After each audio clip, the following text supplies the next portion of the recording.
बघा, सध्या सगळीकडेच जोरदार असा पाऊस सुरू आहे. पाऊस सुरू असला की सर्वांचीच गरमागरम अशी भजी खायची इच्छा होते आणि त्याचसोबत मस्त असा गरमागरम उकळता चहा म्हणजे एक स्वर्ग सुखच असतं. तर आज आपण दीपाच किचनमध्ये अगदी झटपट तयार होणारी, जास्त पूर्वतयारी न करता मस्त अशी गोसावळ्याची किंवा गिलके त्याला तुम्ही म्हणू शकता, याची कुरकुरीत अशी भजी बनवतोय. त्यासाठी आपण साहित्य पाहूयात. तर इथं भजी बनवण्यासाठी मी इथे 1 वाटी इतकं बेसनचं पीठ घेतलेलं आहे. आता आपण यामध्ये अर्धा चमचा इतका ओवा, मी हातावरती याला चोळून घेतलं होतं, तो ओवा घालायचा आहे. तसेच इथं अर्धा चमचा आपण जिरे सुद्धा घालायचे आहेत. त्यानंतर इथे आपण पाव चमचा इतकी हळद घालायची आहे. तसेच पाव चमचा मी ते लाल तिखट सुद्धा घालणार आहे. तिखट तुम्ही आवडीनुसार कमी अधिक करू शकता. चवीनुसार आपण यामध्ये मीठ घालायचं आहे. सुरुवातीला पिठामध्ये हे सर्व जिन्नस व्यवस्थित असे मिक्स करून घ्यायचे आहेत. आता आपण यामध्ये अगदी थोडं थोडं पाणी घालत त्याच्या गुठळ्या मोडत याचं स्मूथ असं बॅटर किंवा पीठ आपण तयार करून घेणार आहोत. तर तुम्ही इथं बघू शकता, मी अगदी थोडं थोडं पाणी घालवत एका हाताने त्याला वन डिरेक्शनने त्याला फेटत आहे. त्यामुळे याच्या अजिबात गुठळ्या होत नाहीत आणि पूर्णपणे याच्या गुठळ्या मोडून घ्यायच्या आहेत. तर तुम्ही इथं बघू शकता, मी 2 ते 3 वेळा अगदी थोडं थोडं पाणी घालत याचं बॅटर जे आहे ते मी असं एकाच डिरेक्शनने फिरवत याला तयार करून घेतलेलं आहे. याच्या गुठळ्या पूर्णपणे मोडून घ्यायच्या आहेत. तुम्ही ते बघू शकता, याची कन्सिस्टन्सी जी आहे ती इतपत आपल्याला ठेवायची आहे. त्यामुळे आपली भजी अगदी परफेक्ट अशी बनली जातात. तर यामध्ये मी 1-2 चमचे इतकं तांदळाचं पीठ सुद्धा घातलेलं आहे. तर त्याचं व्हिडिओ क्लिप मी शूट करायला विसरले, त्यामुळे यामध्ये तुम्ही तांदळाचं पीठ जरूर घाला. त्यानंतर इथे बारीक चिरून घेतलेली आपण कोथिंबीर सुद्धा घालायची आहे आणि याला आपण व्यवस्थित असं पिठामध्ये मिक्स करून घेतलेलं आहे. आता इथे आपण एक घोसावळा किंवा याला तुम्ही गिलके सुद्धा म्हणू शकता घेतलेला आहे.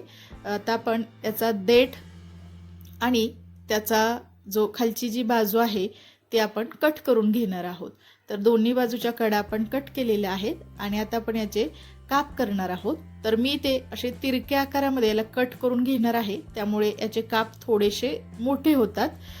तर अगदी गोल सुद्धा तुम्ही कट करू शकता, परंतु आपला जो गिलका आहे तो अगदी छोटासाच आहे, त्यामुळे अगदी छोटी छोटी भजी होतील. म्हणून तुम्ही असं तिरक्या आकारामध्ये कट केलं की थोडासा आकाराचा मोठा होतो. तर इथे आपण हे पूर्ण असे याचे काप करून घेतलेले आहेत आणि इकडे आपलं पीठ सुद्धा अगदी तयार आहे.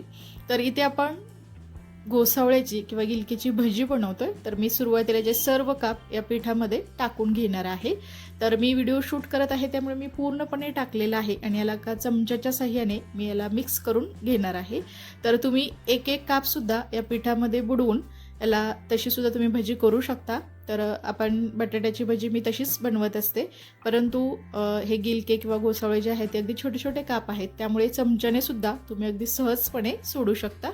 तर इकडे आपलं गॅसवरती कढईमध्ये तेल व्यवस्थित असं मध्यम आचेवरती आपण गरम करून घेतलेलं आहे आणि आता आपण चमच्याच्या साहाय्याने आपण एक एक करून अशी भजी सोडून घ्यायची आहेत.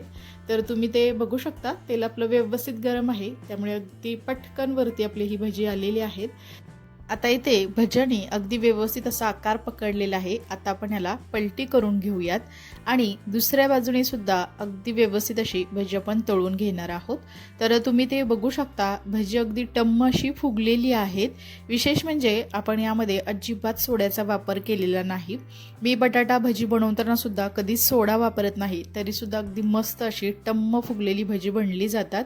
तर इथे तुम्ही बघू शकता, आपण याला अगदी दोन्ही बाजूने सतत हलवत याला अगदी व्यवस्थित असं आपण तळून घेणार आहोत. तर इथं तुम्ही बघू शकता, भजी आपली बनवून तयार आहे. अगदी मस्त अशी भजी झालेली आहे. तर यामध्ये थोडंसं तांदळाचं पीठ वापरलं तर अगदी कुरकुरीत अशी ही भजी बनली जातात. तर भजी आपण काढून घेऊयात. अगदी याच पद्धतीने आपण बाकीचे सुद्धा राहिलेले पिठाचे सर्व भजी करून घेणार आहोत. तर तुम्ही ते बघू शकता, दुसरे सुद्धा भजी मी अगदी व्यवस्थित असे यामध्ये सोडणार आहे. तर तेल आपलं ऑलरेडी गरम आहे, तर गॅसची फ्लेम अगदी कमीच ठेवायची आहे, कारण तेलाचं इथं तापमान जास्त वाढलेलं असतं. त्यामुळे तापमान मेंटेन करत आपल्याला ही भजी दोन्ही बाजूने अगदी कुरकुरीत होईपर्यंत तळून घ्यायची आहेत. तर इथं तुम्ही बघू शकता, दुसरी सुद्धा बॅच आपली अगदी व्यवस्थित अशी तळून झालेली आहे आणि मस्त अशी आपली इथे घोसावळ्याची किंवा घोसाळ्याची किंवा तुम्ही त्याला गिलक्याची सुद्धा म्हणू शकता, अगदी झटपट अशी टेस्टी अशी भजी तयार आहेत. जर तुम्हाला याची भाजी खायला आवडत नसेल तर कधीतरी पावसाच्या सीझनमध्ये तुम्ही याची भजी नक्की करून बघा. कशी झाली हे मला नक्की कमेंट्समध्ये सांगा. गरमागरम भजी, त्यासोबतच टोमॅटो सॉस किंवा मस्त अशी तळलेली मिरची आणि सोबतच मस्त असा गरमागरम चहा. वाह, एकदम मस्त. बाहेर पाऊस पडत आहे आणि ते गरमागरम भजी आणि मस्त असा वाफाळता उकळलेला टेस्टी एकदम वेलची घालून बनवलेला हा चहा. चला तर मग मस्त अशी भजी सोबतच चहा आणि पाऊस बघत बघत आपण याचा आस्वाद घेऊयात.